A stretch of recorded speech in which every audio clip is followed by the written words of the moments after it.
बिस्मिल्लाहिर्रहमानिर्रहीम। अस्सलाम वालेकुम वरहमतुल्लाहि वबरकातुह। नाजरीन, अटक जेल में कैद एक चोरी चोरी का मुजरिम जिसको 3 साल कैद की सज़ा पाकिस्तान की अदालतों ने सुनाई, उस सर्टिफाइड मुजरिम से मुतल्लिक हैरत अंगेज़ इंकशाफात हुए, जो कि शायद हमारे लिए इतने ज़्यादा हैरत अंगेज़ नहीं थे, क्योंकि हम उसके माजी से भी वाकिफ़ थे और उसके हाल से मुतल्लिक भी बहुत सारी चीज़ें जानते थे। लेकिन चंद कुंद ज़हन लोगों की तरफ से उसको उम्मत मुस्लिमा का लीडर बना के पेश किया जा रहा था। हालांकि उसका इस्लाम से ताल्लुक़ सिर्फ इतना ही था, या उसका इस्लाम से ताल्लुक़ सिर्फ इतना ही है जितना कि वो अपनी सियासत के लिए इस्तेमाल कर सकता था। आज अदालत में शैतान खान न्याजी के वकला पेश हुए और उन्होंने अदालत से इस्तदा की कि उस मुजरिम को अदालत में कुरान पाक का नुस्खा मुहैया करने की इजाज़त दी जाए। तो सरकारी वकला ने जवाब दिया कि जेल मैनुअल के मुताबिक अटक जेल में कैद तमाम कैदियों को कुरान पाक का नुस्खा फ़राहम किया जाता है, और उसी तरह शैतान खान न्याजी को भी कुरान पाक का नुस्खा फ़राहम किया गया है। लेकिन इमरान खान के वकला का कहना था कि हम एक मखसूस नुस्खा जो है वो खान साहब को मुहैया करना चाहते हैं, चूँकि खान साहब अरबी नहीं पढ़ सकते। खान साहब ने कुरान नहीं पढ़ा हुआ। ये अल्फाज मैं एक बार फिर दोहरा दूं, ये अल्फाज मेरे नहीं हैं, ये अल्फाज इमरान खान के वकला के हैं। ये अल्फाज उम्मत मुस्लिमा के उस सो कॉल्ड उम्मत मुस्लिमा के उस लीडर के वकला पैनल के हैं कि इमरान खान कुरान पढ़ना नहीं जानते हैं, उनको अरबी ज़ुबान पढ़ना नहीं आती है, लिहाजा हम उनको एक अंग्रेज़ी ज़ुबान में मखसूस कुरान का नुस्खा मुहैया करना चाहते हैं जिसको वो पढ़ते हैं। बहुत सारे सवालात यहाँ पे जन्म लेते हैं, लेकिन उससे पहले मैं उस कुरान के नुस्खे के बारे में कुछ बातें आपको बताना चाहता हूँ कि वो जो कुरान का अंग्रेज़ी ज़ुबान का जो नुस्खा है जिसको वो पढ़ते हैं या जिसके लिए वो तकाज़ा कर रहे हैं, 2015 में रेहाम खान ने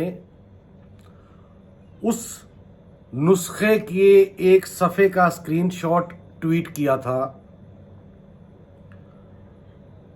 18 मई 2005 को।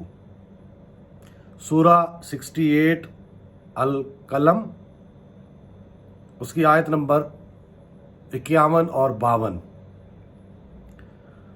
तो वो जो अंग्रेज़ी तर्जमा है, वो अंग्रेज़ी तर्जमा एक शख्स जिसका नाम गुलाम अहमद परवेज़ था, उसका तहरीर करदा था। और गुलाम अहमद परवेज़, उसकी तारीख क्या है, उलमाए कराम और अहले सुन्नत वल जमात के नज़दीक गुलाम अहमद परवेज़ मुनकरे हदीस और मुनकरे सुन्नत करार दिया गया था।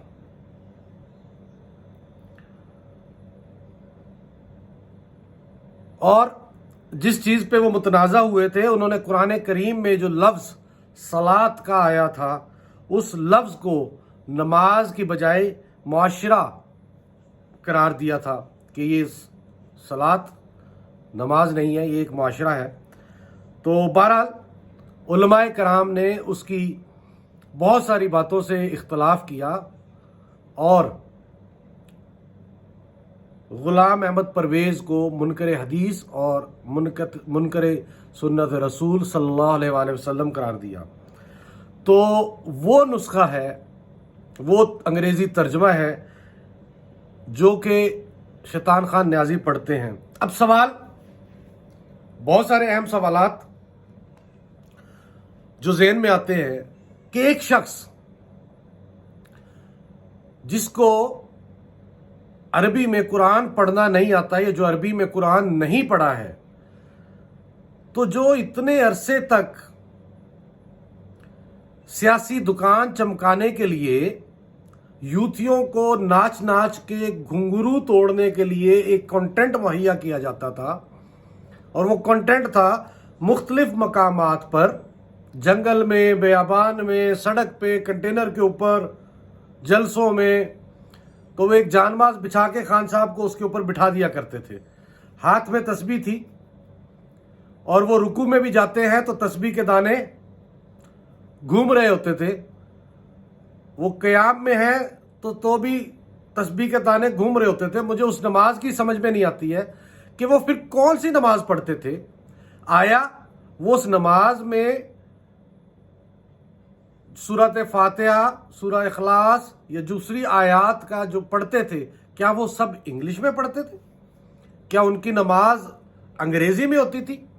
क्योंकि पूरे पाकिस्तान ने आज तक उनकी जुबान से इय्याका नाबुदु व इय्याका नस्तईन और ला इलाहा इल्लल्लाह के अलावा दूसरा कोई अरबी लफ्ज या दूसरी कोई आयत नहीं सुनी।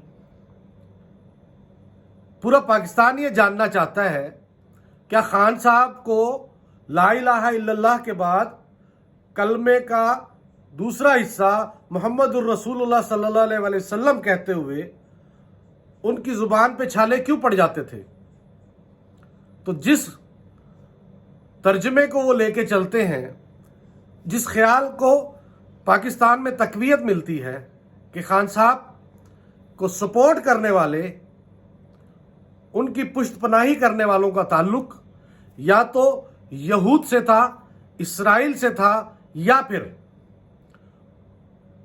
उनकी पुश्तपनाही करने वाले कादियानी थे।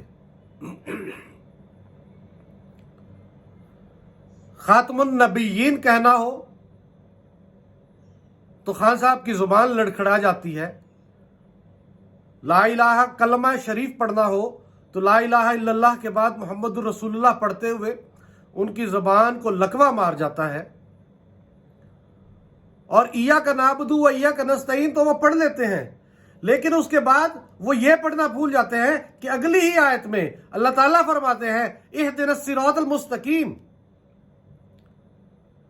तो बजाय इहदिनस सिरातल मुस्तकीम पे अमल करने के, उन्होंने मेरी कौम के नौजवानों को रास्ते से भटकाने का अपना तर्ज अमल जारी रखा, माशरे की अखलाकियात को बिगाड़ के रख दिया, गालम गलोच का रवाज सरेआम कर दिया, भाई भाई से लड़ा दिया, रिश्तेदार रिश्तेदार से लड़ा दिया, बाप को बेटे से, बेटे को बाप से लड़ा दिया।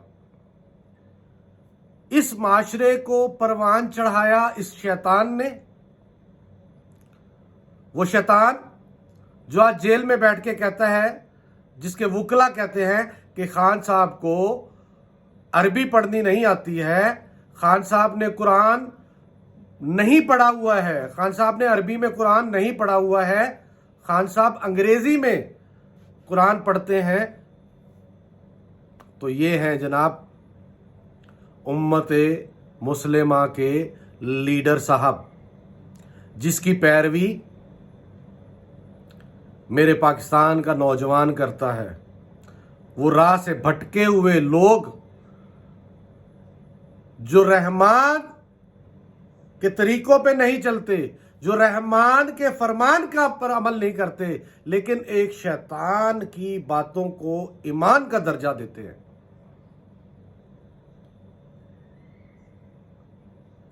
تو میں اپنے ان نوجوانوں کو، اپنے ان دوستوں کو، اپنے ان بھائیوں کو میں یہ پیغام دینا چاہتا ہوں، میں ان کو یہ مشورہ دینا چاہتا ہوں کہ خدا را ایک شیطان کی پیروی کر کے اپنی آخرت خراب نہ کریں۔ مجھے پتہ ہے کہ میرے اس ولاگ کے بعد پہلے کی طرح، ہمیشہ کی طرح گالیوں کا ایک طوفان آئے گا، لیکن شاید آپ کو میری یہ بات سمجھ میں آ جائے کہ آپ جس شیطان کی پیروی کر رہے ہیں اس شیطان کے راستے کو چھوڑ دیں اور رحمان کے راستے کو اپنا لیں۔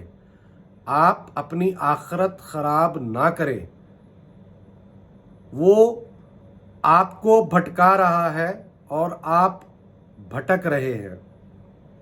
خدا را ہوش کے ناخن لیجئے اور سچ اور حق کو سمجھنے کی کوشش کیجئے۔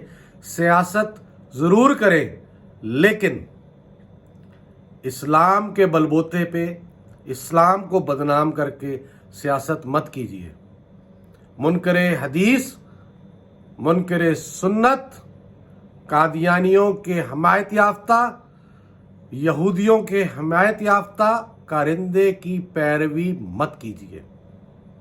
اللہ کریم میرا، آپ کا اور ہم سب کا حامی و ناصر ہو۔ اللہ کریم پاکستان پہ اپنا رحم و کرم فرمائے اور ہمیں ہر طرح کے شر سے، ہر طرح کے فتنے سے محفوظ فرمائے۔ آمین یا رب العالمین۔